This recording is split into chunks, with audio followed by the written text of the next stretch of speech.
The night Emily Barnes vanished, everything felt ordinary. Porch lights floated like small moons. A late bus sighed at the corner. Her text said, "Home in 10." 10 became 30. 30 became silence. Her mother stood at the window, thumb on the lock, eyes on the street.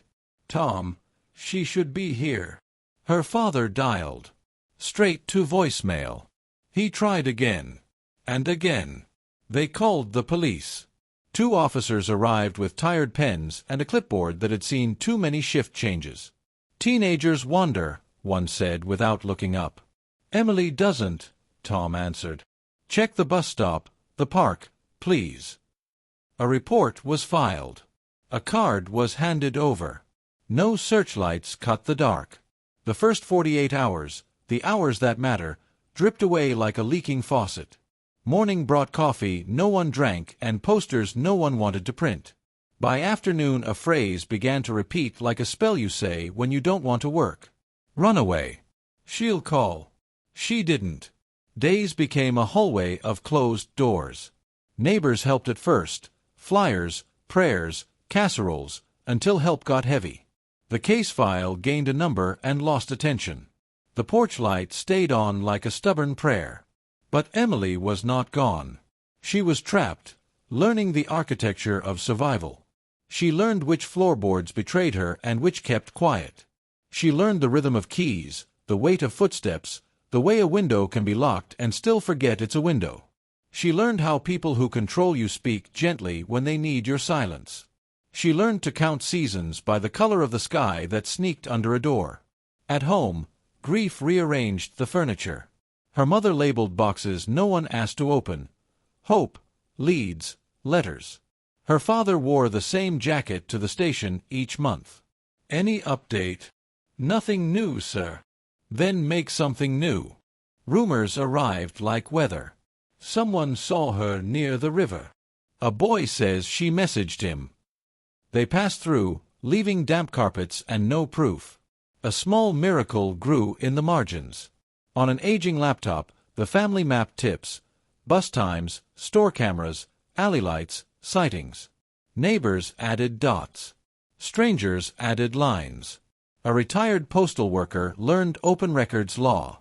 A college kid wrote a script to scrape public traffic cams. A baker slid flyers into every cake box. The map did in months what meetings had failed to do in years. It turned care into coordinates. 10 winters later, the cold felt like glass. 3 soft knocks landed on the barn's front door. Careful, almost apologizing for interrupting grief. Her mother opened it.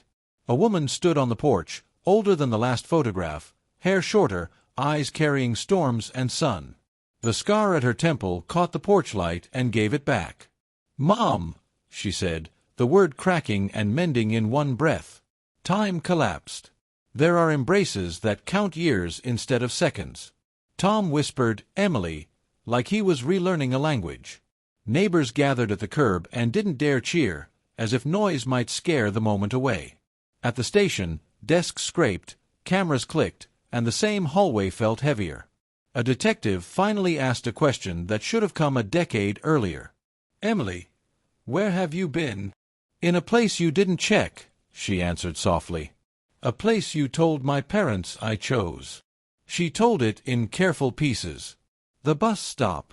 The van. The soft voice that said, "No one is looking." The room with the small window. The rules, when to speak, when to disappear inside yourself. Counting the neighbors' wind chimes. Marking time by the dog that barked at 6 a.m. and slept at noon. Waiting for something as small as a mistake. "What made you run that night?" the detective asked. "A blackout," Emily said. "And a decision." She looked at her mother. "I decided to believe my family more than my fear." The press pretended they'd been watching all along. Headlines stacked on each other. The department issued a statement smooth as glass. "We are relieved. We acknowledge opportunities for improvement." The words tried to walk but kept tripping over themselves. The barn's map became evidence. Volunteer logs became a timeline. Gaps in officer notes became a sermon on how indifference wears a badge. But the story refused to be only a trial. The community returned, not with microphones, but with meals and quiet conversation. A teacher brought Emily's favorite library book, 10 Years Overdue, Fees Forgiven. A neighbor fixed the porch light and then, at Emily's request, left it off. "The sky is enough," she said. Healing is clumsy before it's graceful. Emily learned to sleep without listening. She learned that laughter doesn't mean forgetting, and that you can mourn stolen years while loving the ones that arrive.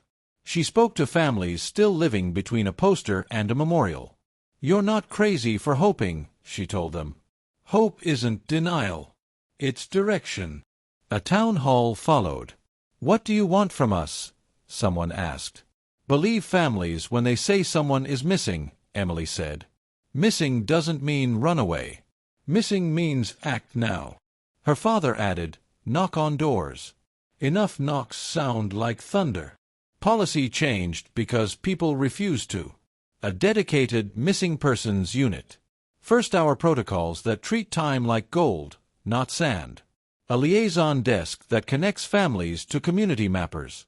Training that says, if a parent says the pattern is broken, believe the parent. A small plaque appeared near the precinct entrance, not to celebrate heroism, but to warn complacency. The first call is the first chance. Don't miss both. One afternoon, Emily touched the plaque with 2 fingers, a quiet amen. The officer at the desk looked up, recognized her, and stood. "Ms. Barnes, welcome." "It's good to be seen," she said, stepping back into daylight. "Light that does what light always does when we let it. It finds what was lost and warms it." At home, the house relearned presence. The table made room for another plate. The calendar remembered birthdays. The mirror practiced her face until it stopped flinching. Tom asked, playful and serious, "Home in 10?" Emily smiled. "I'll text you, just in case." The door stayed unlocked a little longer every evening, not because danger was gone, but because fear was no longer landlord. And somewhere, a bus sighed at the corner again. This time it sounded like routine, not regret. As you like, share and subscribe to this channel. Leave answers in the comments section with these 3 questions. Do you believe the police should be forgiven for ignoring Emily's disappearance, or should they be held fully accountable? What does Emily's survival teach us about hope and resilience even in the darkest seasons? If this happened in your community, would you trust the authorities again, or take action yourself? Keep sharing to encourage a friend in a situation like this.